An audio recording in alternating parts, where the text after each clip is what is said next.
그러면 논문을 쓰는 데 있어서 동력이 될 수 있는 것, 끝까지 마치기 위해서는 중요한 것이 우리의 마음가짐이에요.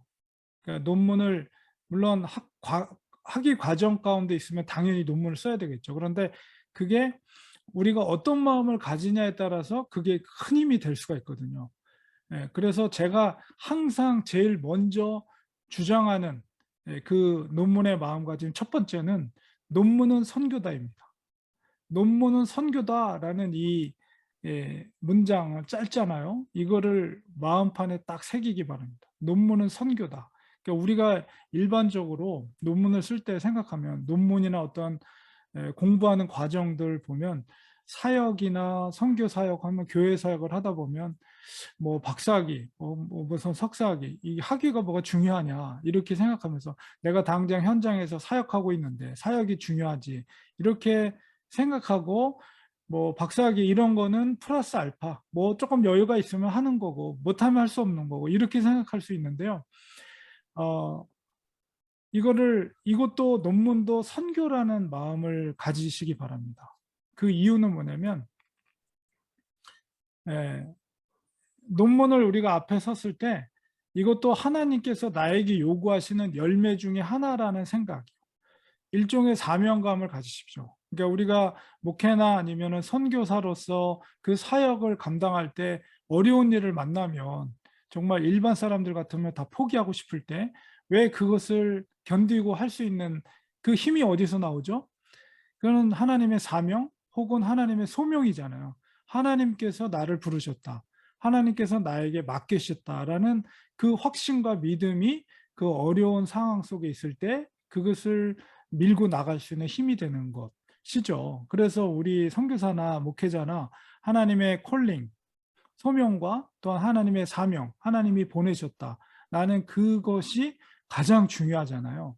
그래서 그것이 우리를 이끌어 가는 거거든요. 그런 것처럼 이 논문, 결국 논문이라는 것은 학위 과정이고 어떤 나의 어떤 사역이라든가 학문적인 이론들을 이렇게 이 책으로 혹은 글로써 표현해 내는 건데 이것도 하나님이 나에게 요구하는 일종의 사명, 열매다라고 생각한다면 그것이 우리가 논문을 쓰다가 어려움을 만났을 때 극복할 수 있는 하나님의 인도하심을 의지하면서 이길 수 있는 동력이 되는 거죠. 그리고 실질적으로 여러분이 이 논문을 쓰게 되면 여러분의 사역의 하나의 확장될 수 있는 디딤돌이 될 수가 있어요. 그러니까 우리가 하나님이 우리를 학문적인 과정 속에 놓게 하시는 것은 우리가 열정으로만 사역해서는 절대 안 돼요. 열정과 함께 훈련이 없다면 준비될 수가 없어요. 하나님은 반드시 열정만 갖고 있는 사람 사용하지 않습니다. 준비될 때까지 하나님은 기다리시고요. 훈련을 시켜요. 하나님은 절대 서두르지 않으셔요. 준비될 때까지 기다리셔요. 그러니까는 우리가 이 학문의 여정도 하나님이 우리를 준비시키는 과정이다. 훈련시키는 과정이다.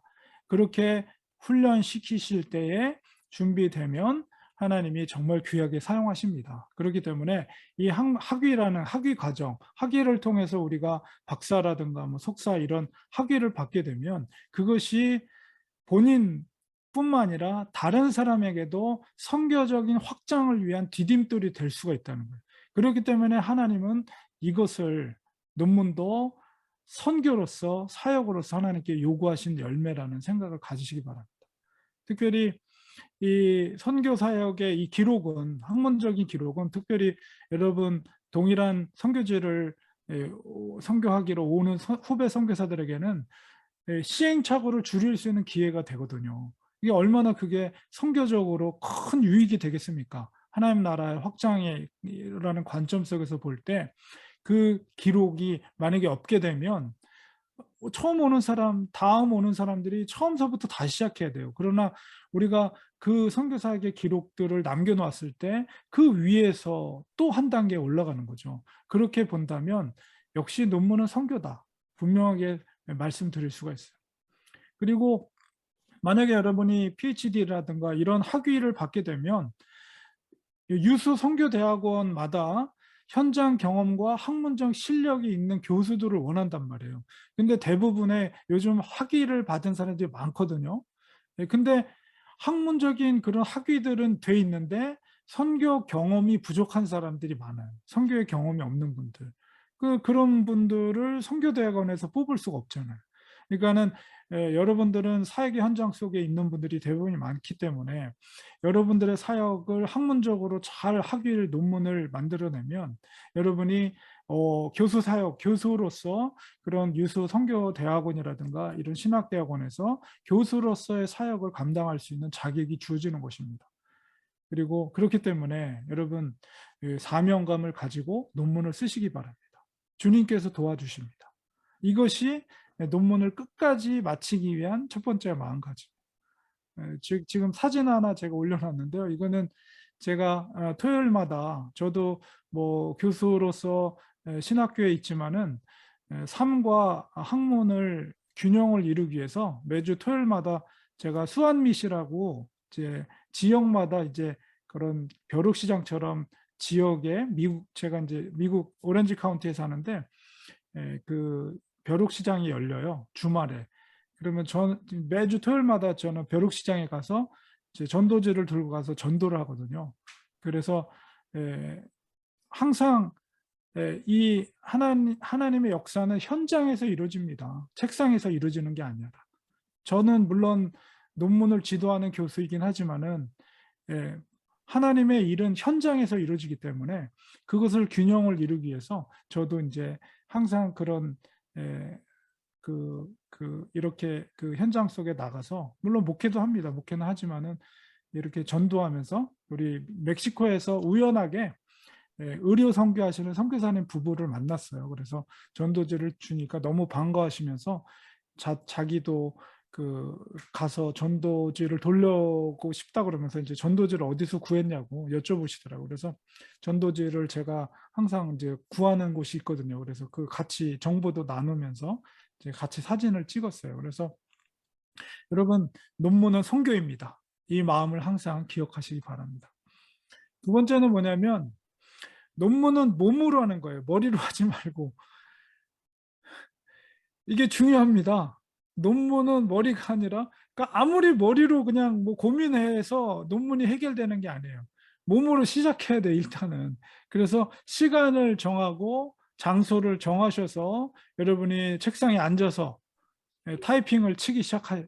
일단 몸으로 시작하세요. 되든 안 되든 무슨 글이 되든 일단 그 논문 쓰는 일이 여러분의 생활의 일부가 되도록 하셔야 돼요. 우리가 밥 먹듯이 뭐든지 밥 먹는 거 빼놓을 수 없잖아요. 일상생활 속에서. 그런 것처럼 논문을 몸으로 하라.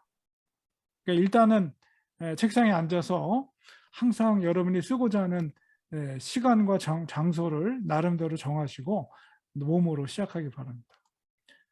세 번째는 논문을 한꺼번에 생각하지 말고 쪼개서 논문을 쪼개라.